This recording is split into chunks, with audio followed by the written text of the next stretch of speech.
بسم الله الرحمن الرحيم.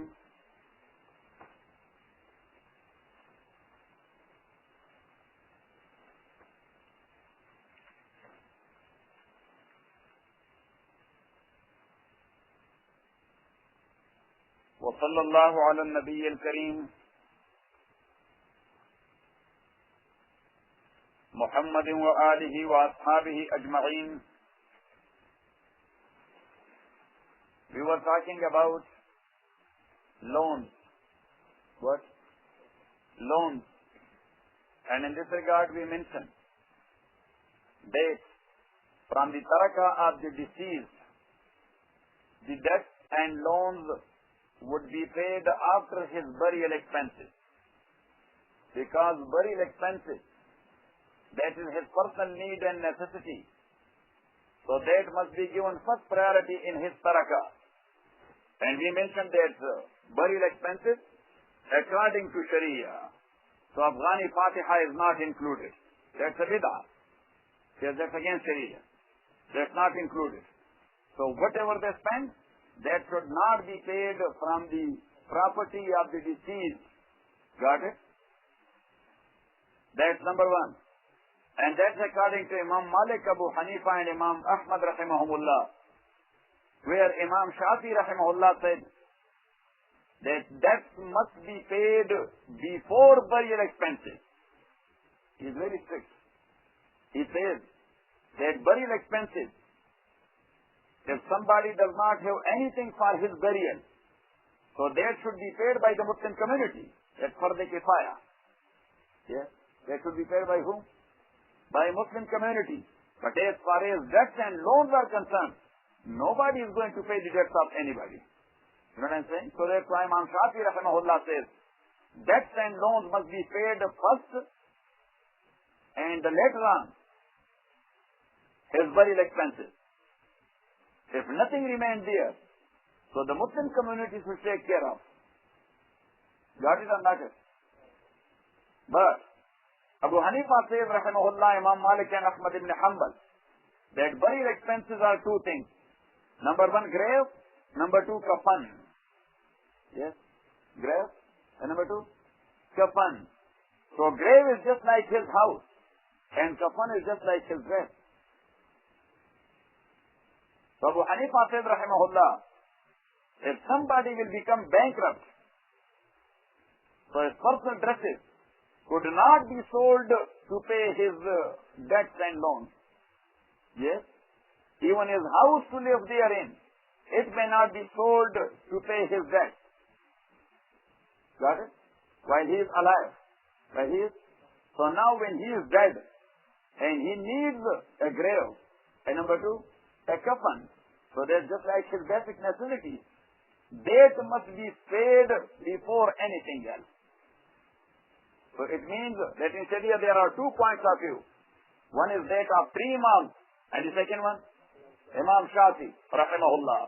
Now, debts are of 2 types. Number one,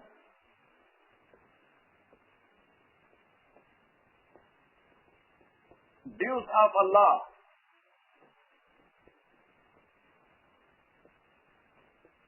And number two, dues of humans. Dues of Allah, like somebody, he did not pay his zakat, his sadaqatul fitr, his fidya, his kafara, or he did not perform his hajj, you should write it. Like somebody, he did not pay his zakat, sadaqatul fitr, or his nazar. Nazar means a pledge.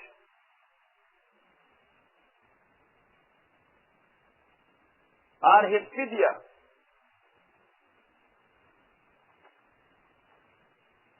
Or kafara.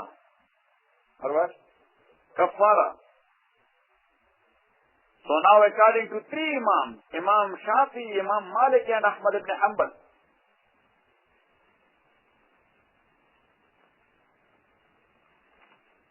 that may be paid first.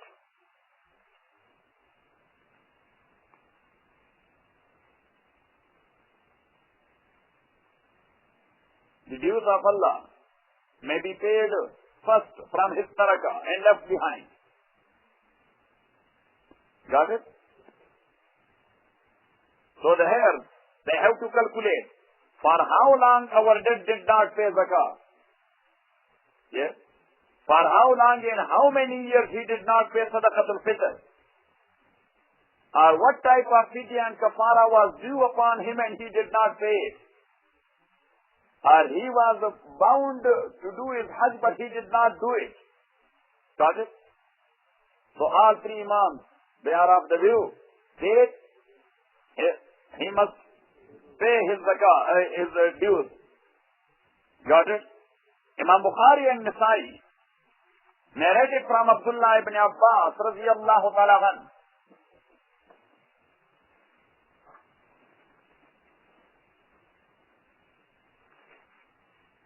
That Prophet sallallahu alayhi wa sallam said,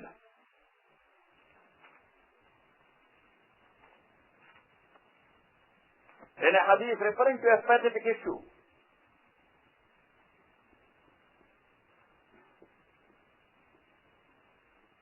فَدَيْنُ اللَّهِ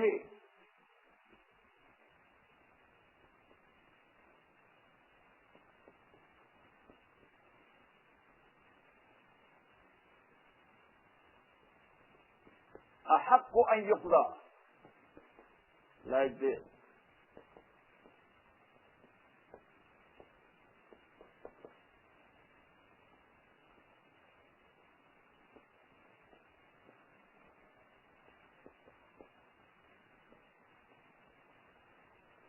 فَدَيْنُ اللَّهِ أَحَقُّ أَنْ يُقْضَى. Now, here are two things. Number one, dain. Number two, qada. So according to them, dain means debt or loan. And qada means its payment.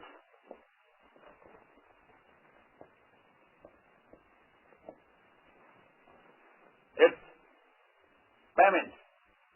So fadainullah, then the debts of Allah are ahaqqu, much more deserving and yuqza to be paid. The dues of Allah, yes, are much more deserving to be paid. So they said these are the words of Rasulullah sallallahu alayhi wa sallam, which is the source of law. This is not law. What is it? Source of law. And these fuqaha and jurists, they were the legislators. So they legislated therefrom this rule, that the debt and loan of Allah must be paid from his tarakah. Got it? But Abu Hanifa says, rahimahullah, other way around. You wrote it? You wrote the hadith? Sahih, you wrote it or not? The hadith. In Arabic? You did it? That is good.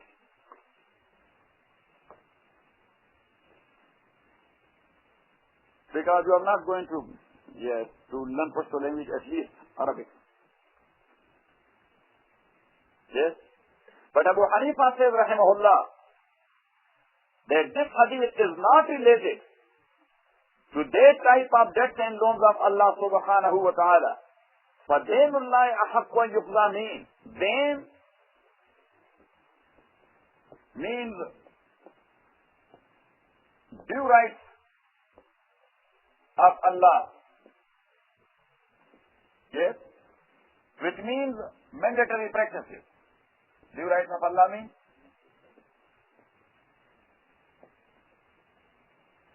And the second one, the second word which was qada.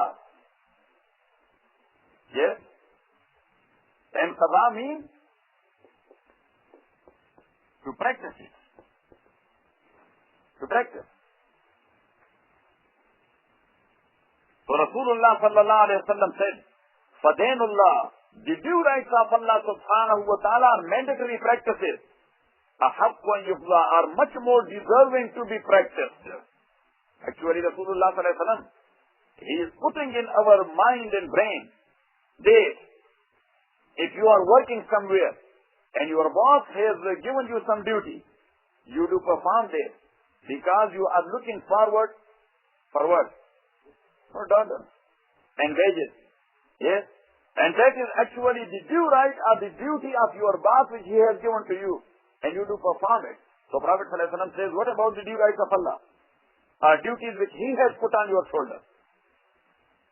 Prophet ﷺ says that Allah subhanahu wa ta'ala is much more eligible for his due to be paid to than your boss. Yes? So actually, this is a general rule of Sharia. This is what? It does not relate to loans and debt of someone. Yes? And Imam Abu Hanifa says, rahimahullah, I should write it. Abu Hanifa says, rahimahullah, that all those things which are mentioned by these three Imams, what we mentioned here?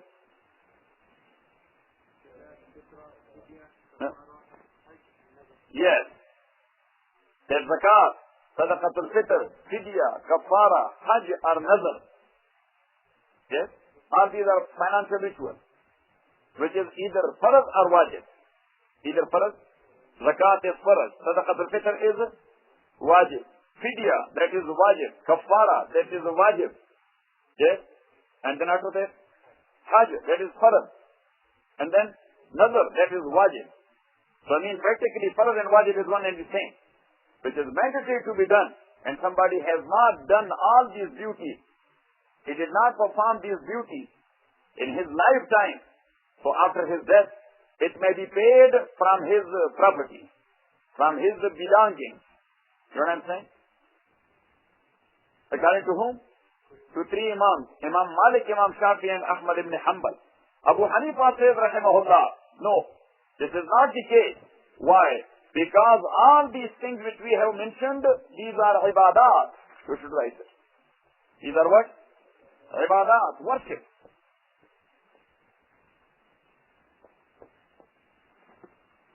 And there is no concept of worship without intention.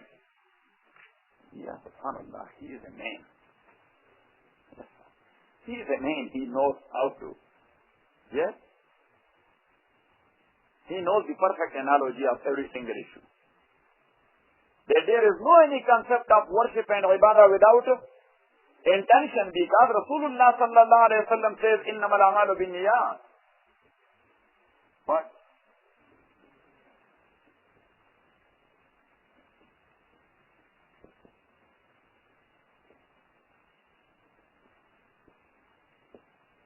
Innamal a'malu binniyat. Deeds are but with intention.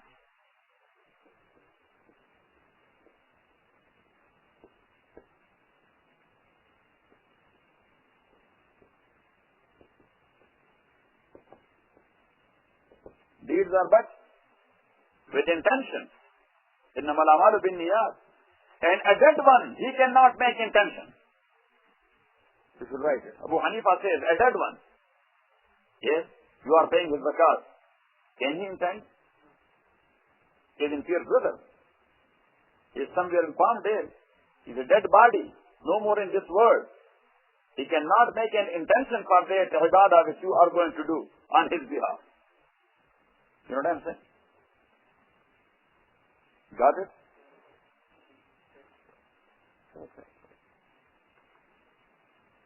So, innamal a'malu binniyat. You know what I am saying?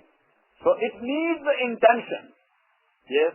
And as he cannot make intention, that's why he was bound before his death to make a will. To make a will in this regard. Abu Hanifa says, rahimahullah, that as a Muslim he was bound to make a will in this regard. That I was bound to do my Hajj, but I couldn't. That was farz, but I couldn't. So please, do perform my Hajj. Either any one of you or send somebody else to perform Hajj on my behalf. I was bound to pay my zakat for the last 20 years, but I couldn't. Yes? So you should calculate and pay my zakat. Got it? Or not it? Got it or not it? Yes, some fidya or kafara was due upon me, I couldn't pay it. So you people should pay it from my property and my belongings. From my property and my belongings. But now, when he made a will, and after his death, you are going to perform his Hajj. So where is his intention? Actually, this will is a substitute to intention. Because now these three imams are their followers will jump. That, oh, Imam Abu Hanifa says intention is much for ibadah. Yes, and you are performing his Hajj now this year. He is no more in this world. He cannot make an intention. Abu Hanifa says this will is a good substitute towards to his intention. Got it or not? He is a perfect man. He is a man or not? Yeah. I wish to be at that time and studying from Abu Hanifa, rahimahullah. Huh? But anyhow, note, then these ibadat may be done based on his will after the payment of the debt.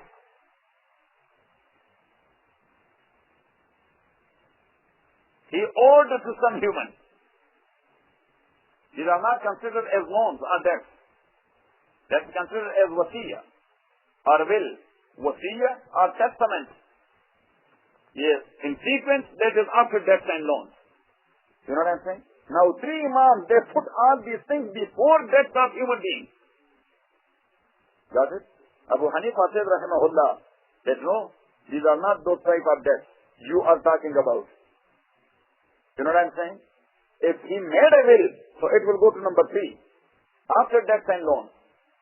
After debt and loans, if something remains, yes, that's point number 1. And point number 2 is that this will may be executed to the extent of 1/3 of the remaining property. To the extent of what? 1/3 of the remaining property. Can you look at me? Then you will write it in your own words. If you know proper English language. Yes. So look at me. He left behind $10,000. Our property, yes, which is evaluated to $10,000. Now, on his burial, you spent 1,000.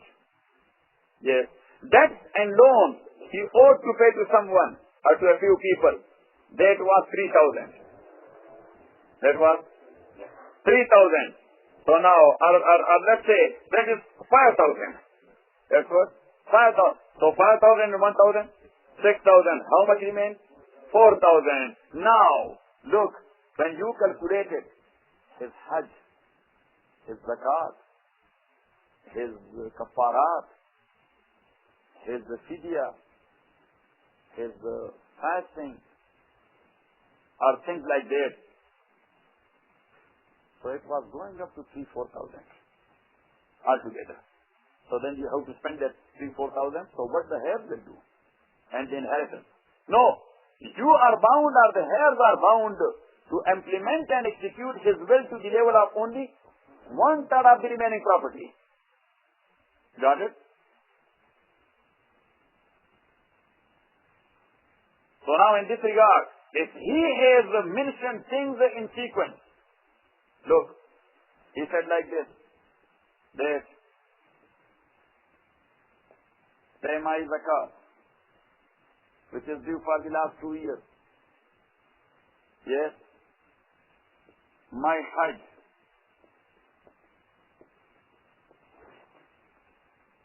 Yes. Then he said, my Fidya. Then he said, Kafara.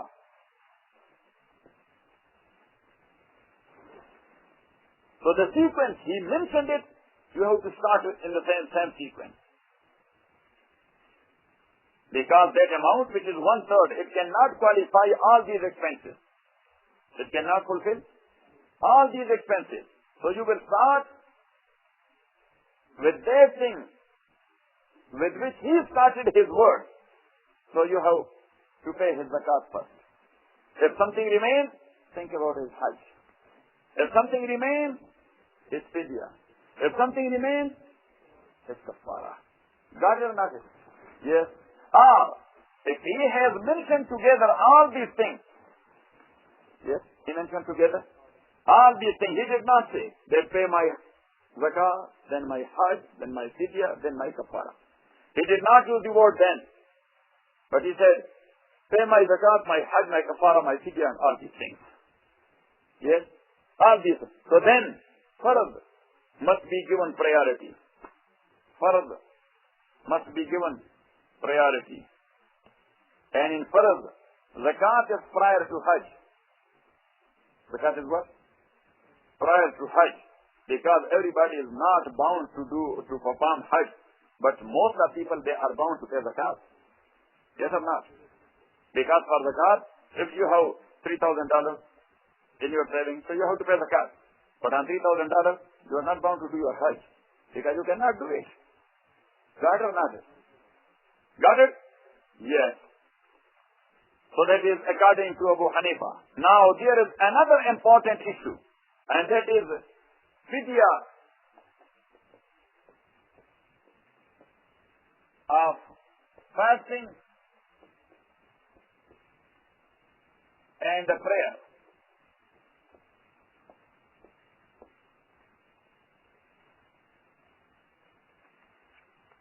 So fidya of fasting is known in all four schools of jurisprudence. But of prayer is known only in Hanafi school of jurisprudence.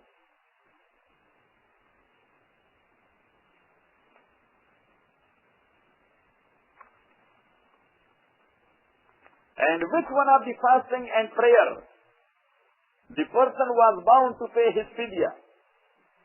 You know what I'm saying? Got it or not? That which one of the prayer? If somebody, you should write it. Regarding prayer. Regarding prayer. There is no excuse to miss it. Pray your prayer standing. If not, sitting. If you cannot, lying on your bed by doing indications. And there are two ways in this regard. Look at me. Two ways. This is Qibla.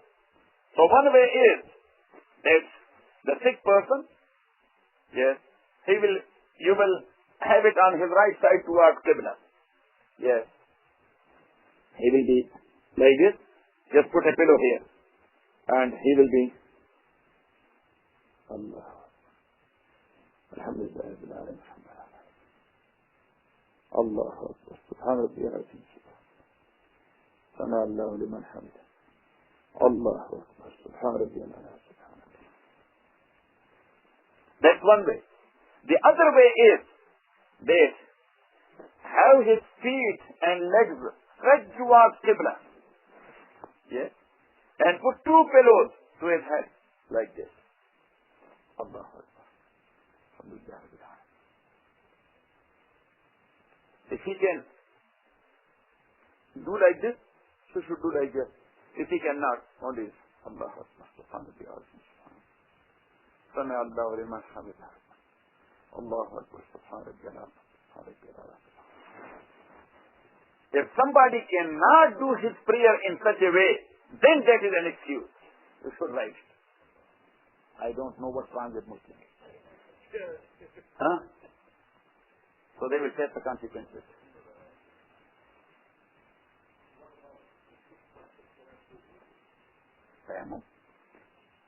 Should do them. There is some dust there. He should do that. So anyhow, you got it? Now if somebody cannot pray, neither standing, nor sitting, nor like this, then that is an excuse that he cannot pray. That's an excuse that he cannot pray. And for fasting, you should write it. For fasting, if somebody is traveling, so he has a rukhsa, means concession. Even though that's not recommended. Because Allah says, وَأَن تَصُومُوا خَيْرٌ لَكُمْ. When you are traveling and you will fast, that is good for you. Because to remake it later on, that's very difficult. Yes, in Persian language it is said, You all. Yes. Haji Ghani, you and Saifullah and Mr. Ahmad and Hajwari. So in Persian language, it says कि मर गया वो जिसने दारा. मर गया वो जिसने Dara. That in group is also a type of exhibition. What? Yes. मर गया वो से जिसने Dara. So wait. Yes. Got it? So anyhow, when all people are fasting, that's very easy. When you are alone, that's difficult.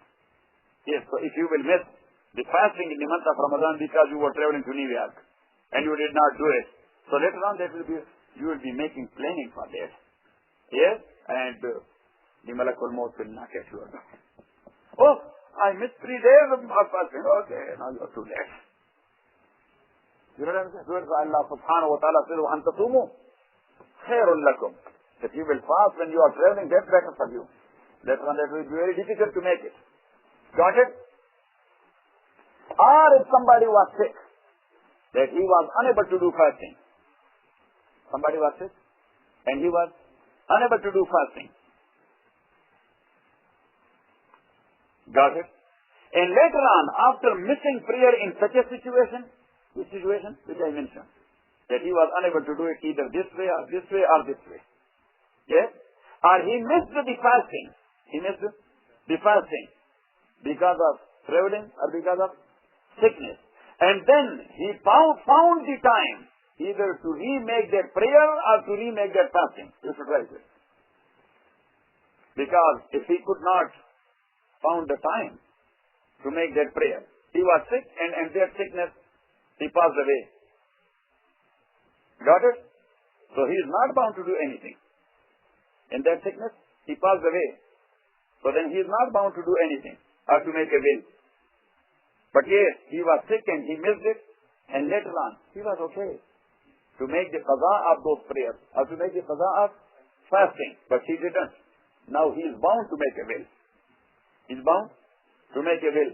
For every single prayer and every single day of fasting, one sadaqatul fitr is due. How much? One sadaqatul fitr is $6 to $7. Got it? And that is according to Imam Abu Hanifa rahmatullahi alayh.